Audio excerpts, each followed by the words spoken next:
Hey everyone, Dylan and Carlo here from All You Can Board, and today we are talking Terraforming Mars Ares Expedition, and specifically we are going to be comparing it to two games that it is very similar to and inspired by, which is A Race for the Galaxy and Terraforming Mars, the original. And we'll obviously give our final thoughts and our final review at the end. So the first thing I want to say before I forget is thank you to Stronghold Games for sending us this copy for content creation purposes and be able to do this review, and that's why we're able to give you this content now. So, Terraforming Mars Ares Expedition is obviously a part of the Terraforming Mars family of games. Obviously, the original has a bunch of expansions. This one is dubbed as a sort of a card game version of Terraforming Mars, which is funny because Terraforming Mars has so many cards in it already. I think they almost have the exact same amount of cards.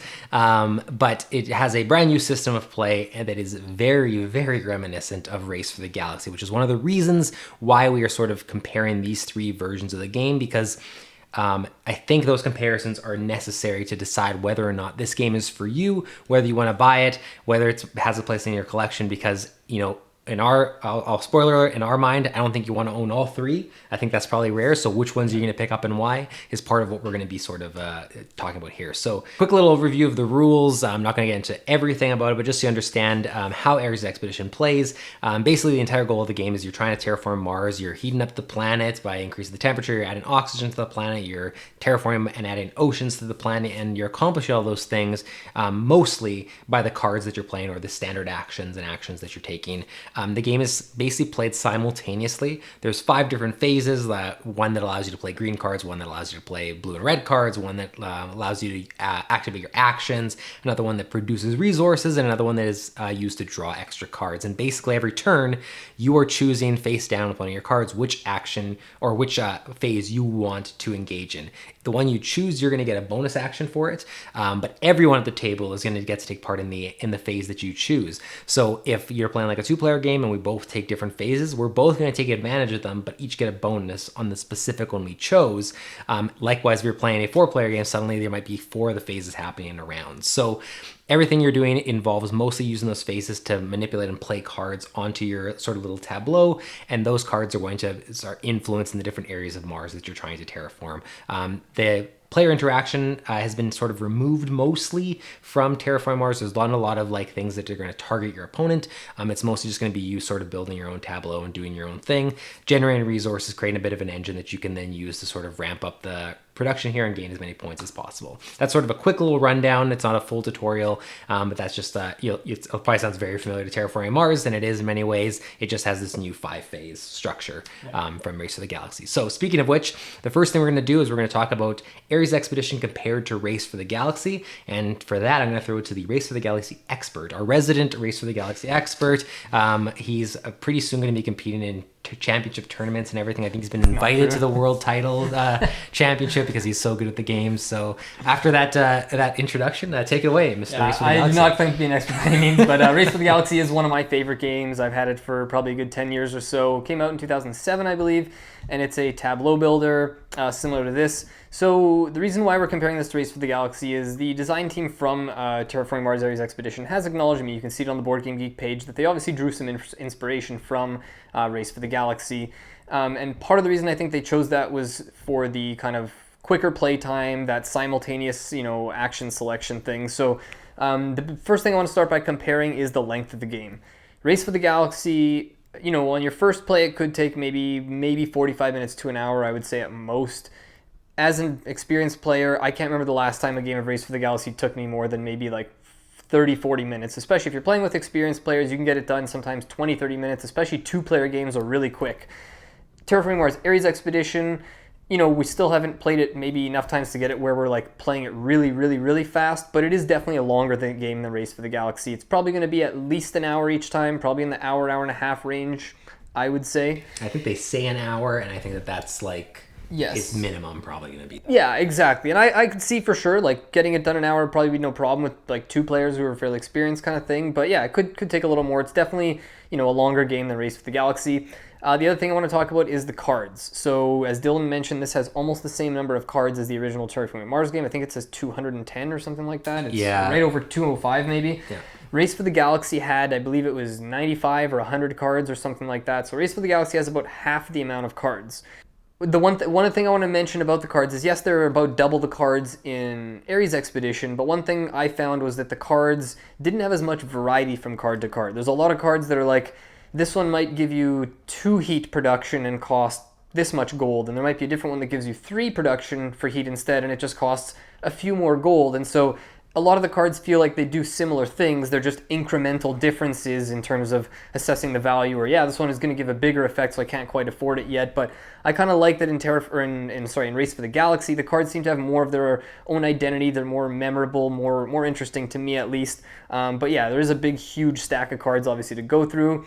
When I talked about player count before and the length of the game, I want to talk about player count quickly, because one of the big draws to Race for the Galaxy is the 2-player version of the game. When we go back to talking about that action selection thing, in the 2-player version of Race for the Galaxy, players are each picking 2 actions each phase, so that when you flip them over, there's going to be 4 of these action cards, so there's more getting done every time.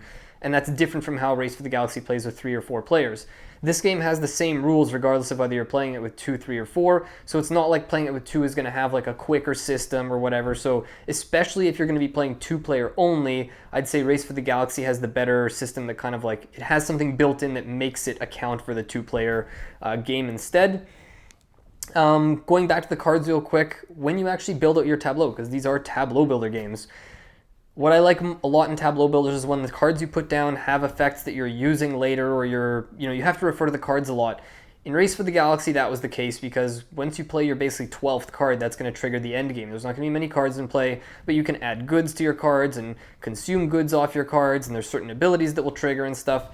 In Terraforming Mars Race Expedition, I felt like the tableau building is more about the symbols on the cards, like the tags that allow you to get discounts on other things, or you have cards that say, for every heat tag you get this much production.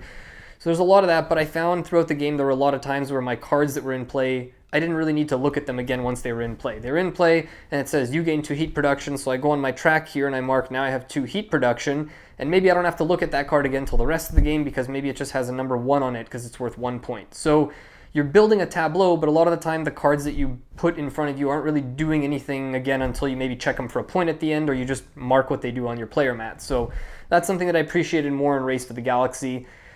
In terms of components and theme and artwork and all that, that's one. As I'm talking about this, you probably already know that I'm a huge Race for the Galaxy fan, but I can understand how some people say, what are you racing for? Like, it's kind of like, yeah, you're racing to put cards down, but the theme feels a little bit abstracted, a little bit maybe obscured. Whereas in here, this sticks more true to the original Terraforming Mars, and I'll let Dylan get into that more afterwards when he compares the two, but this preserves that Mars theme, so it's a bit more maybe like interesting what you're doing. You have more tangible goals in this than in Race for the Galaxy. You know that you're trying to heat the planet, and there's things that you're doing, whereas Race for the Galaxy is kind of like, find your best way to win the game with the points, but there's all kinds of stuff you can do. It's not like there's a theme that everyone is working towards the same thing, right? Yeah. And the other thing I'll get to is just the ease of play and teach. So Race for the Galaxy, even though people love it, even though it can be played super quickly, and once you know it the rules stick really well, it is a tough game to teach. There's a lot of icons that might not be obvious at first what they do, or similar icons that have a hand around a card or not a hand around a card, little things. It's just a bit dated, I think, right? Yeah. People have had the advantage of having however many years of graphic design in games to look back on. I feel like this is an easier one to teach than Race for the Galaxy for sure. It's a quicker maybe to pick up and play, maybe for the first time, or just like lighter rules to get into. So that's definitely something worth noting in terms of if you're going to introduce it to a newer player or play it with gamers who haven't played as many games, this might be an easier teach or easier to sell people on than Race for the Galaxy. But I think we're going to leave it at that for comparisons between the two, and we're going to throw it over and compare. One quick thing I just wanted to add on there. You might have mentioned this, and if you did, I apologize, and you let me know to just shut my mouth. If I'm not mistaken, is one of the differences also the fact that in Race for the Galaxy, you can't play the same phase card multiple times? So it depends on, like, you mean in subsequent rounds? Yes, like in this turn, if I play phase 2 next turn in Terraforming Mars Race Expedition, I can't play that same phase card. I don't even get to pick it up. Right, that's a really good point, actually. Yep, in Race for the Galaxy, after you play your action card, everyone picks them up, and then you can play the same one. Whereas, in Ares Expedition, you have to leave it out and only pick from the ones you didn't play before for the next round. So you can never pick the same actions 2 rounds in a row. Which actually was pretty interesting. Absolutely. I felt that actually made it so that, like, even if your strategy was at the point where you're like, hey, I can just take action phases as many times as I want because I have so many good actions. So you do have to think about what's going in those gaps, and other players have to think about not giving that person extra action phases by playing it, right? So that was kind of a neat little twist that I haven't played Race of the Galaxy a lot, but it was a neat little twist in this one that I enjoyed. For sure. Absolutely. Yeah. Cool. All right. So we're going to talk Terraforming Mars Ares Expedition versus Terraforming Mars and compare them. So the first thing I want to say right out the gate is how shockingly similar I found that these games were now. You might be wondering why I'm shocked by that because they're both under the same brand. But for me, we're talking about a game that's dubbed as a new way to experience Terraforming Mars and a card game version. And right from the bat when this was announced, I think I looked at it and said, it's funny that we're getting a card game version of a game that has a ridiculous amount of cards. Like, cards, why does this exist? It's not like when you hear that there's like a roll and write version of Lost Cities, and it's like, well, there was no dice and there was no rolling in the first one, right? Like, it is a different game for better or worse. This just felt like, first of all, I need to know why does this exist, and then when I found out about the Race for the Galaxy, framework, it's for sure a different way to experience Terraforming Mars, but when we played, it felt like it was scratching the exact same itch that I had when I was playing Terraforming Mars. The terraforming levels are the exact same. The generating of resources might function differently because of the phases, but felt the same. I was surprised by how similar it felt. And the reason I'm bringing that to your attention is that I think it's important to distinguish the fact that if you love Terraforming Mars, own it and play it a bunch, the comparison here is that you're basically getting another way to play Terraforming Mars, but it's going to feel like you're playing the game that you already own, play, and love. And if you're just looking for a new way to experience it, then that's something to be aware of here. It's not going to be like a reinvention of Terraforming Mars as so much it is a slight evolution. And maybe an adaptation. Yeah, adaptation is probably the better word. So that was one comparison I wanted to make. Another one I want to bring up, which is just something... Actually, before I get into that, one thing I want to talk about, because it's called the card game version, one of the reasons they call it, I think, a card game version is they've eliminated the board. Eliminated. To an extent, though. To an extent. Eliminated the most interesting aspect of the board in Terraforming Mars, which is, being able to place cubes on different tiles and have this sort of like vying for position on Mars as well. Now the board is simply just the ocean tiles, which, that's really all the board is besides the scoring track and marking the oxygen, the temperature and stuff. So it has eliminated that aspect of Terraforming Mars. So if that's something that you love from Terraforming Mars, keep in mind that is no longer present. The game is really just built around the cards themselves. The one thing I wanted to bring up there was the fact that in Terraforming Mars, one of the biggest criticisms I've heard, given to the game and one that we had was the fact that the player I don't even want to call them player boards. Player mats are so finicky in the sense that like if you bump it the wrong way, if you slide it the wrong way, all your cubes that are tracking all these different resources can get completely shuffled around, and all of a sudden you're like, where was this? Where was that? Yeah. And for a new version of Terraforming Mars, I'm picking this up, and I've already completely screwed up everything of where it was, and that wasn't for a dramatic effect. I actually meant to try to keep them on there, but even just a bump. Look, yeah, that's it. It completely ruins it. But at that being said, at the same time, this is a quicker experience than Terraforming Mars. It's still longer, like than I think we were expecting, but I do think that, without talking the Prelude expansion, different expansions on Terraforming Mars, I think the Terraforming Mars is still a longer experience. I think I remember sitting down and playing that like 2.5 hours sometimes. Yeah. I don't think you're sitting down to play this very long. So if what you were looking for was a way to have that itch scratch and play that kind of game in a quicker time frame, this is a game that's definitely going to accomplish that. And then, as Carlo alluded to, the cards in Ares Expedition aren't necessarily always the most interesting. I won't get into a whole lot more about that because I know you touched on it very well. But I would argue that they weren't all that super interesting in Terraforming Mars. The reason it wasn't as big of an issue there was because the game was not just a card game. It also had the board and other things going on. It had the milestones. It had the achievements. There was so much else that you were also thinking about that the cards were just one aspect of it, and so it's okay if that felt a little bit more, vanilla in some ways. But when you have an entire game based around cards and it doesn't feel like they become any more interesting than they were in Terraforming Mars, and you eliminate some of the other interesting aspects, suddenly you put a magnifying glass on everything to do with the cards and the issues and some of that. So right, and in Terraforming Mars, the original, you had to decide, do I want to pay the 3 to even keep this card in my hand? So you had to assess the value of it as well, right? Yes. Which isn't really a thing in here. The cards work differently. You can trade them in to get 3 coins back. Exactly. Yeah. So if the cards in Terraforming Mars, you ever thought like, oh, I wish these were a little bit more interesting, but hey, there's so much going on that I'm fine with it. You might come here and go,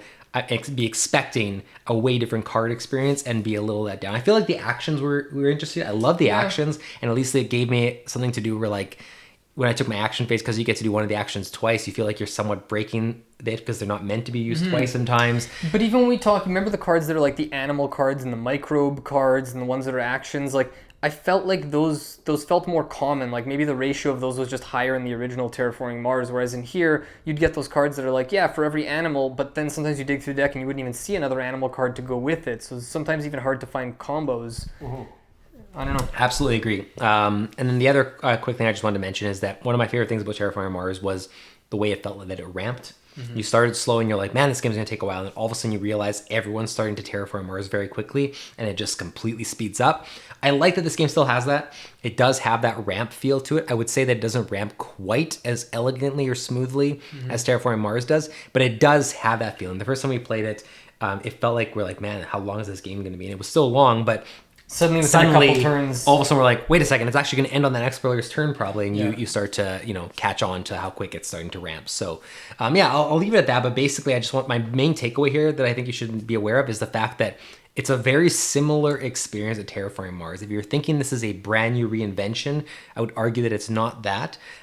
It's just a different way to play, and whether that's better or worse for you is going to be sort of completely dependent on your individual situation and what you enjoyed from the original and what you wish, where you thought maybe it was lacking. So our last thing we're going to jump into is going to be our final review and final thoughts on the actual Ares Expedition box itself. And actually just one final thing I want to mention here, I think it's really important, is the original Terraforming Mars did have a solo mode, which this does as well, but this does have a co-op mode, which is a very unique thing and allows you to basically play the game cooperatively. It maintains a lot of the same rules. It's basically just a beat your own score type of thing. You have a score you're trying to beat, but it does change the way you're playing. It does allow you to be able to swap cards in each other's hands at certain points, and you think about the game a little differently when you're not competing. So I think that's pretty interesting. If you are playing mostly with two players, this might be a more attractive experience than Terraforming Mars because now you have two different ways to play it, cooperatively and competitively, which just adds more variety to your play sessions. So one last thing we definitely want to throw out there. But that being said, let's jump into our final thoughts, final analysis based on these comparisons. I'm going to throw it to you to kick things off. All right, this one falls in a weird spot for me because Race for the Galaxy is one of my favorite games of all time. I wouldn't say I came into this with high expectations. If anything, I was almost defensive. I was almost like right away, like, why are they taking something from one of my favorite games ever and trying to like not steal it, because they have, it's very clearly adapted into their own game kind of thing.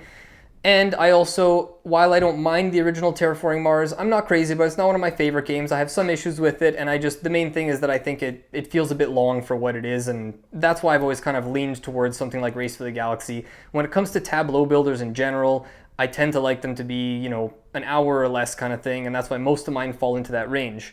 Terraforming Mars Ares Expedition, I didn't mind it. It's not something, I didn't dislike playing it, but it left me with a weird feeling because the first time we played it, I thought I might have liked it more than the original Terraforming Mars. But then the next time we played it, that almost switched, and I realized what I liked in the first play of it more than Terraforming Mars was that it felt quicker. I was never a big fan of the take that cards in Terraforming Mars, where you can just destroy one of your opponent's things or steal something for an opponent. It kind of felt like a weird way to balance the game and deal with the runaway leader problem, little things like that. But then when we played this the second time, I also realized because we had explored so much more of the deck now, after playing it a couple times and seen almost all the cards, I kept thinking, the cards didn't feel all that interesting. A lot of them just kind of felt the same. There weren't any really memorable. I had one memorable card that basically made these actions at the bottom the standard actions cost 4 less. It was something I used throughout the game. Otherwise, it was just a bunch of stuff that increased my production here, increased my production there kind of thing. And the other thing is it kind of feels like, it removes a bit of the teeth from Terraforming Mars because you don't have the the board in Terraforming Mars, like you said before, is much more interesting. There's areas that you're fighting over where you flip tiles that are maybe cities or maybe, the land, the grass or the trees or whatever. Like, that actually matters. Here, the board is kind of weird because you have all these ocean tiles, but where they are doesn't really matter. All you do when you add an ocean, you literally just pick one, flip it over, get a reward. Like, they didn't have to put this here. They could have just put a stack of ocean tiles off to the side. They didn't need a board for this. This game didn't need a board at all. No. Yeah, I wonder if the aspect of having, I'm trying to think of this from an accessibility standpoint of like to the general masses of like, if a game's going to be in like a Target or a Walmart type thing, like maybe people expect there to be a board and it's just more familiar to have a board, but like really the board is just your score track and keeping track of your oxygen and your temperature. Like the ocean tiles, like Carlos said, you could even choose to play with them in a stack, and in Terraforming Mars, they were just a stack of ocean tiles that you added to the board. It could have remained a stack here, and you just flip over the top one, you see what bonus you get, and when your stack runs out, the oceans are done. Like, you did not need the board. It's like, which one is next? It's not like you even have to take one that's next to a previous. It's like you just flip any random tile. So really where they are and what, like, it doesn't really, and even the rewards on them are like, you maybe gain a plant resource or you get to draw a card. They're very incremental, so it just feels a little underwhelming even doing that. Yeah. And then the other thing is that it just feels like there's some missed opportunities because, again, you mentioned the issues that were brought up a lot with the regular Terraforming Mars, the component issues with cubes sliding everywhere, and then it feels like this just went unaddressed, and it felt like, how after all those complaints could they say, fair enough, we hear you, we're just going to release a game with a similar issue and you're just going to have to deal with it kind of thing, like, or go buy third-party components to actually have these sit in properly. Even the score track is like, you don't have room for multiple cubes. They have to go next to each other. And again, you bump it once, the cubes go everywhere kind of thing. I mean, like, obviously what things are saying, it's not like that's only an issue for just this game. Like a lot of games have cubes sliding around, but for a game that relies so heavily on tracking resources and producing and having, every single resource or most resources have like, this is how much it produces during the production phase and you have to track this with this cube. There are alternatives on how you track this, and I'm sure there are reasons why, whether it be there wanted to be similarities between this and Terraforming Mars and look the same, that they didn't go to something like, a little dials or wheels or whatever. Yeah. I'm sure it was a cost thing with, not having the dual layered player boards and stuff. Like, I'm sure that those are like the reasons, but I feel like I would have paid an extra $10 for this game to have in the box there be player boards. Exactly. Right? Or dual layer player boards. Exactly. And I got to be very clear here because it probably sounds like we're probably ragging on a lot of stuff or bringing up a lot of negatives or things that we are criticizing about the game. And I want to say that is coming up so much only because of the history of the game. Like, if this was its own standalone game, Terraforming Mars didn't exist, or it wasn't borrowing something for Race to the Galaxy, we'd probably be speaking of this more positively, focusing more on the positive, right? But when you have these games that it pulls things from and introduces this new product that kind of exists in these other worlds, when you're doing a comparison, that's where the complaints come from me, is it's like, you had this opportunity to look at another game and make something better than it, or make this aspect of the game better, and it felt like even just the losing of the achievements and the milestones, like, it feels like a more smoothed out, more accessible game than either Terraforming Mars or Race to the Galaxy. It falls in the middle, like, it's going to be easier to introduce people, might be more accessible, easier to play, whatever, but it kind of, like, a lot of it becomes less interesting because of it, right? It's not as interactive, but it's also, like, it's much shorter than Terraforming Mars, but it's still a lot longer than Race for the Galaxy, so it fits in this weird spot where I think we both struggle to know who exactly this game is for, or what, where is it worth it for you to own it, depending what other games you have or don't have out of the three, right? I think that's the trickiest question. The one we'll try our best to answer here, but it's going to be dependent on your situation, is which one out of these three games, like, which ones do I buy? If I don't own any, if I own some, which ones do I check out? And I think, like, what it comes down to is, the best way I can describe it is, if I own Terraforming Mars and this now, I'm almost never going to choose to play this unless someone says, I specifically want to play Terraforming Mars, but I only have an hour and a half. Right. Maybe I pull this out then. But I will always play the original because I have more fun with it, and I like the aspects that they removed in this version. I actually like it as part of the longer version. At the same time, if you have Race for the Galaxy and this, I think that in many ways, Race for the Galaxy does the phase mechanics and, is more interesting with its cards in that aspect than Terraforming Mars Ares Expedition is. I will say that there are aspects I actually prefer of this to Race for the Galaxy, but I haven't played Race for the Galaxy as much. Like I prefer the resources and the production, how it's managed here compared to how they're managed on cards with like the colors and everything on Race for the Galaxy. Yeah, I actually prefer this to that. And in a lot of ways, I might even say that when push came to shove and say I didn't have access to Terraforming Mars, I might actually enjoy this more than Race for the Galaxy just a little bit. Not even played Race for the Galaxy a lot, but because Terraforming Mars exists and I played so much of it, that's where the weird place is for me, because it literally is so similar of a feeling I get playing them that I don't know why I'd pull this one out instead outside of a time issue, right? Yeah. Especially if Race for the Galaxy is available to me, because if what I'm missing is I love that phase element, I want to play a game with that, then, if I played a lot of Terraforming Mars, all of a sudden I'm like, well, but I don't want to play the same game I've just been playing, so I want to shake it up. Let's play Race for the Galaxy, right? So my question, I think a good way to put this is rank the 3 games. Put them in order of one you like the most to the least. And it's not saying that the third one is the worst game or the first one's the best game, but out of the 3, rank them for yourself.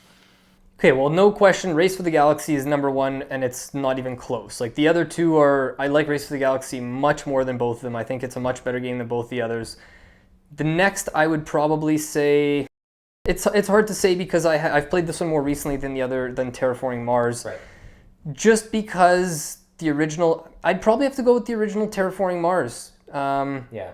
Just because if I am going to play a much longer tableau builder, I think the payoff by the end is a little more satisfying. Even though it is a bit longer and there's things I don't like about it, I think at least by the end, I feel like the time I invested was more worth it. Whereas this, by the end, I kind of felt almost like, why didn't we just play Race for the Galaxy in half the time? Whereas Terraforming Mars, sometimes I still feel that why don't we play Race for the Galaxy, but at least it's much more different, so it justifies playing a game that much longer for me. Yeah, and so... What about you? Yeah, so the reason I asked this, and I don't want this to sound like a cop-out or anything like that, but the interesting thing for me is number 1 is Terraforming Mars, and number 2 and 3 for me changes depending on how recently I've played Terraforming Mars. That's the interesting thing is, like, I think that if I have not played Terraforming Mars recently, and which I hadn't when we sat down to play this actually, I actually enjoyed this more than when we had recently played Race for the Galaxy on BGA. Right. But if I had just played Terraforming Mars, I feel like it would have a different effect to me because I'd go, well, I'm getting the same feeling I just had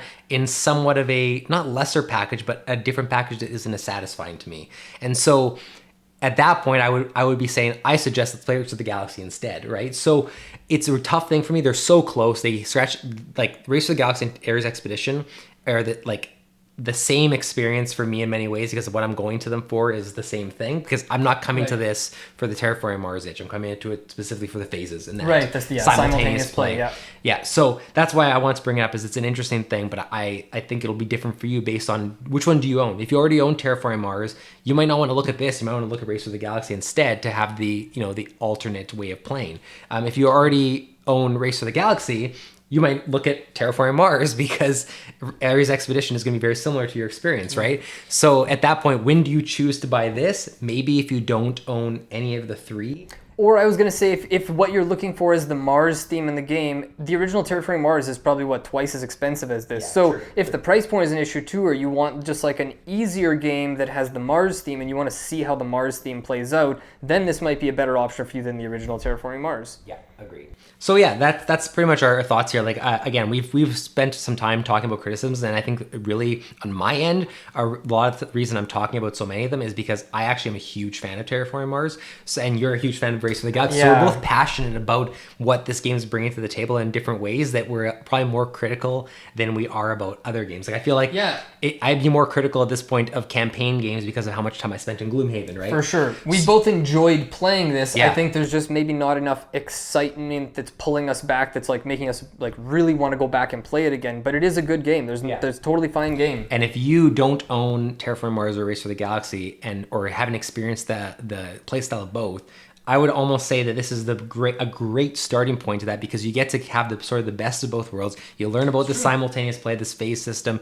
You get that itch scratched. You also get the Terraforming Mars aspect, the resources. The cards will be interesting to you for a while because it'll be the first time you're encountering them and stuff. That'll all be fun. And then at some point you can graduate, if you want to look at it, to one of the other experiences or both. Yeah. And maybe this doesn't stay in your collection forever because of that. Maybe those come into your collection, this slides out. But it is a great introduction to Terraforming Mars to maybe maybe make it a little bit more accessible. And maybe that was the whole point of it. Maybe that's why we have these thoughts, is this was just a way to make Terraforming Mars Bring more people more into it, mainstream, right? And we didn't need it to be mainstream, because I'm fine with it being this diehard niche title. So either way, that's sort of our thoughts. Let us know in the comments what you think of Ares Expedition, and especially if you've played Race for the Galaxy or the original Terraforming Mars. Let us know your thoughts on the comparison. What do you think we were on the money on? What did we miss? And what are your thoughts? Do you like this more than Terraforming Mars, and why? More than Race for the Galaxy? I'm super curious to hear from you. Yeah, no, the answer is no. If you like this more than Race for the Galaxy, be prepared for Carlo to specifically respond I'll be to in your the comments. I'll find you there. He's not going to berate you or anything, but he's going to judge you. So.